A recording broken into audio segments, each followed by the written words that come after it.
Hola, ¿qué tal? Aprovechemos que ya tenemos ecuaciones de campo que me describen el espacio-tiempo para devolvernos un poco y estudiar un espacio-tiempo que en algún momento utilizábamos como ilustración de espacios-tiempos más generales que de Minkowski. Este es el espacio-tiempo donde estudiábamos una situación donde el espacio se expandía exponencialmente. O sea, vamos a estudiar una métrica de este tipo donde tenemos que la parte espacial va a ser es plana y solamente tenemos una corrección, un factor de escala de esta manera. Entonces vamos a volver a utilizar cosas que descubrimos allí. Por ejemplo, habíamos calculado los símbolos de Christoffel en ese caso, donde teníamos estos que eran distintos de 0 y el resto iban a ser 0.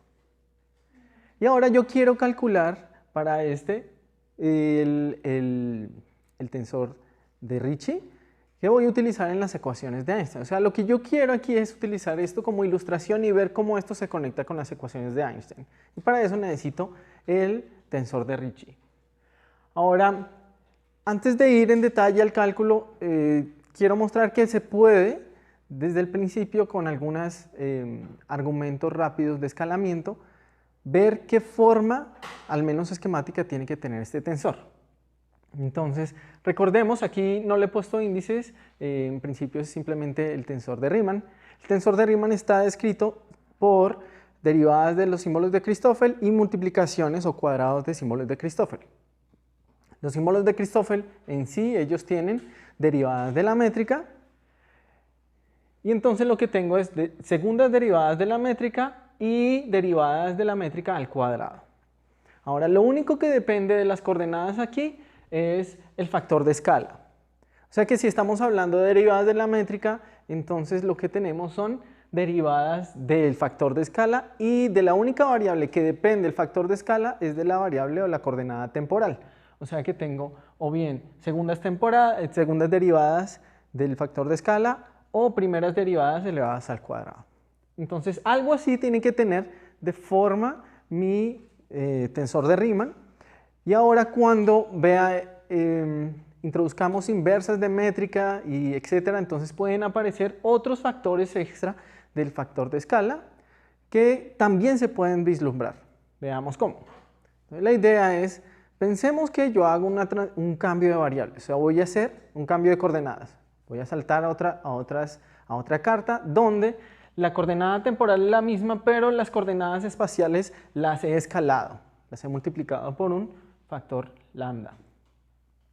Esto lo puedo ver como, ya lo dije, como cambiar de coordenadas, un cambio de carta, o como nos gusta a nosotros decirlo, como una transformación de Lorentz. Entonces, de aquí obtenemos que la transformación de Lorentz 0, 0, la componente 0, 0 es 1. No hay términos cruzados porque no hay combinaciones de coordenadas temporales con partes espaciales. Y la parte espacial entonces solamente introduce ese factor de escala y es diagonal, ¿cierto? No hay mezclas tampoco entre x, y, z. Ahora, ya que tenemos las transformaciones de coordenadas o las transformaciones de Lorentz, sabemos cómo transforma el tensor de Ricci, que es un tensor covariante de rango 2. Entonces, por ejemplo, la coordenada 0, 0 que vendría con el lambda 0, 0, no va a transformar porque lambda 0, 0 es 1, ¿cierto? Tendría un factor de 1 por 1, ¿cierto? Un lambda 0 por lambda 0, que es 1. Por otro lado, las coordenadas i, j, perdón, las componentes espaciales i, j, sí van a transformar como este lambda i, j al cuadrado. Entonces, ellas van a aparecer con un lambda cuadrado. De ahí entonces vemos cómo transforman las componentes del tensor de Ricci bajo este cambio de coordenadas o estas transformaciones. Ahora, si yo vuelvo y redefino ese factor de escala, pues es simplemente una cosa que yo puedo redefinir para reescalar la métrica, y redefino este nuevo factor de escala que trae el factor de escala en sí. Fíjense que si yo cambio de coordenadas de esta manera, lo que va a suceder es que aquí aparece un factor de escala que se puede absorber en el nuevo factor de escala, y es como si no hubiera hecho nada. vuelvo a la misma métrica original. O sea que, de alguna manera, si yo cambio el factor de escala de esta manera, entonces tengo que obtener lo que había obtenido inicialmente como si hubiera trabajado en las coordenadas iniciales.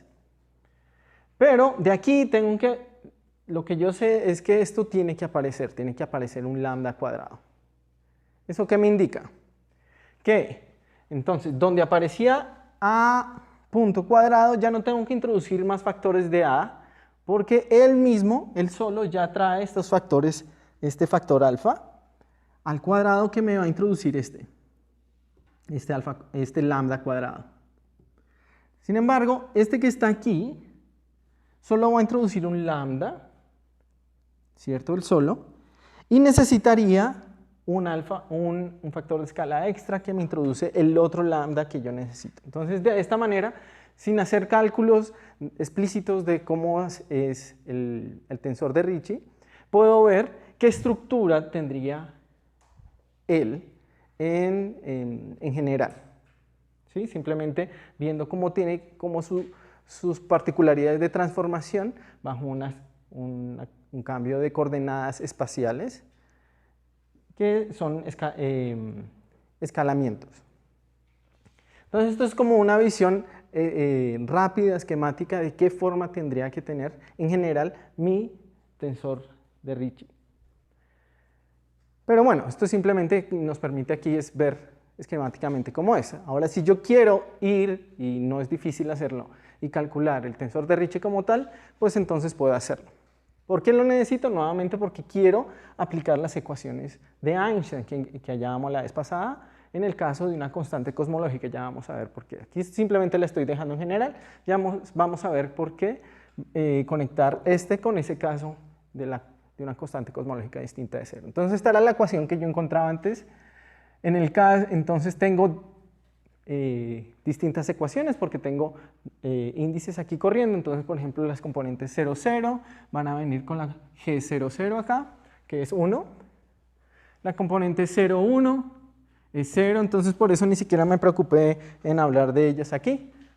Entonces las componentes 0 y del tensor de Ricci son nulos. Y las IJ van a ser diagonales, dadas la métrica que yo tengo acá. Ahora, estas ecuaciones, para aplicar las ecuaciones, estas son las ecuaciones, pero necesito las expresiones en términos de la métrica a este lado para escribirlas como tal. Entonces, si se dan cuenta, necesito este y este, que son los únicos que no van a ser triviales. Y aquí simplemente ya estoy escribiendo explícitamente la expresión que tenemos para los casos particulares, donde ya he utilizado el hecho que solamente estos símbolos de Christoffel son distintos de 0. Estos van a ser 0, entonces solamente sobreviven estos términos. Aquí hay una suma, aquí también. Y entonces reemplazo, ¿cierto? Aquí tengo que reemplazar a este señor que aparece acá. Y como tengo esta suma, entonces van a aparecer 3 veces porque tengo y, z, y x, y, z. Y aquí lo mismo, entonces voy a tener una suma, también aparece un 3. Entonces, cuando ya derive con respecto al tiempo, una de estas se va a cancelar y queda solamente las segundas derivadas con respecto al tiempo, ahí del factor de escala. Algo similar para las componentes I y J, y entonces solo he escrito las que van a sobrevivir. Y en particular, entonces, estas van a ser iguales, van a contribuir igual, ¿ok? Entonces, esta sumatoria garantiza que van a dar exactamente lo mismo. Y de hecho coinciden con la que está aquí, sino que aquí, por lo que hay una traza en entonces aparece un 3. Este 2 es porque estas dos contribuyen igual, y este 3 es porque aquí hay una traza. Y por aquí simplemente he reemplazado a este amigo, este término acá. Entonces, cuando ya desarrollo, tengo la expresión explícita del tensor de Ricci, sus componentes explícitas. O sea que yo, cuando me devuelva las ecuaciones de Einstein, voy a encontrar estas dos ecuaciones. Entonces, aquí, ¿qué es lo que uno hace? Yo no conozco el factor de escala, estoy suponiendo que estoy solucionando las ecuaciones de Einstein, suponiendo una estructura general de la métrica de esta manera. O sea que mi incógnita es el factor de escala en sí. ¿sí? O sea, estoy encontrando una ecuación diferencial para el factor de escala, y de ahí yo voy a obtener una ecuación, una solución. Entonces, lo que puedo hacer es, por ejemplo, utilizar esta aquí y obtener una ecuación un poco más sucinta. Entonces tengo esta ecuación que ahora sí es fácil de solucionar. De hecho, aquí lo estándar es llamar esto h cuadrado, constante. Yo le voy a poner un 0 porque para estresar el hecho que es una constante. ¿Ok? Y la solución a esto es trivial, ¿cierto? Es una función que cuando la derive dos veces obtenga la misma. O sea, ¿qué estamos viendo? Estamos obteniendo efectivamente el caso que habíamos estudiado en algún momento, que era una expansión exponencial. Ahora explícitamente, ahora viéndola desde primeros principios, pensándolo como una solución de la ecuación de Einstein, de las ecuaciones de Einstein. Y vemos que esa solución surge en el caso en que la constante cosmológica sea distinta de cero. Entonces ya empezamos a conectar la física detrás. Simplemente, antes lo estábamos utilizando como un modelo de juguete, ahora lo estamos viendo como una solución a las ecuaciones de Einstein.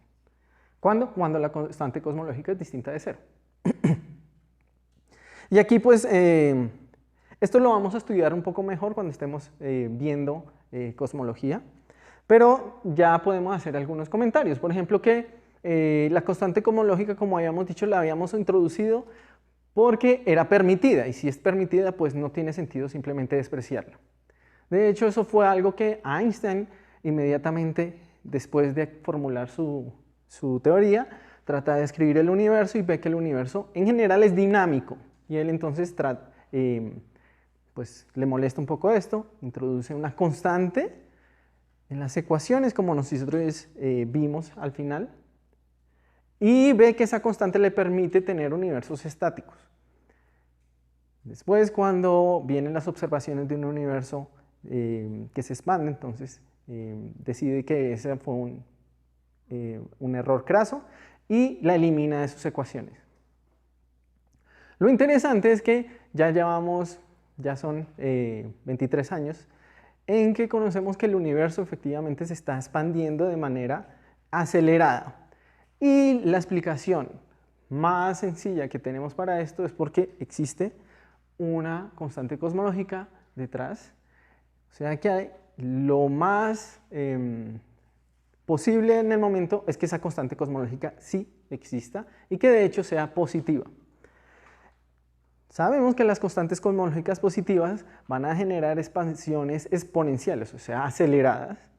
Y para entender mejor por qué una constante cosmológica positiva va efectivamente a generar expansiones aceleradas o expansiones, para ser más general,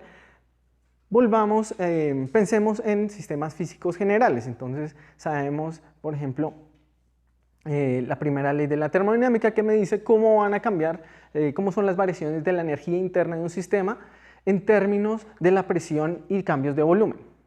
Pensemos en un sistema cerrado. Entonces tenemos que tengo una relación entre cambios de volumen y cambios de energía interna, y estamos suponiendo que estamos bajo una condición donde la densidad de energía es constante. Y esa densidad de energía es la constante cosmológica. Estamos diciendo que precisamente la particularidad de la constante cosmológica es que es constante a través de todo el espacio y del tiempo. Entonces, si esta densidad de energía es constante y lo veo ahora como una ecuación de estado termodinámica, vemos que puedo asociar la presión a la densidad de energía, o la constante cosmológica, pero si la constante cosmológica es positiva, tengo presiones negativas.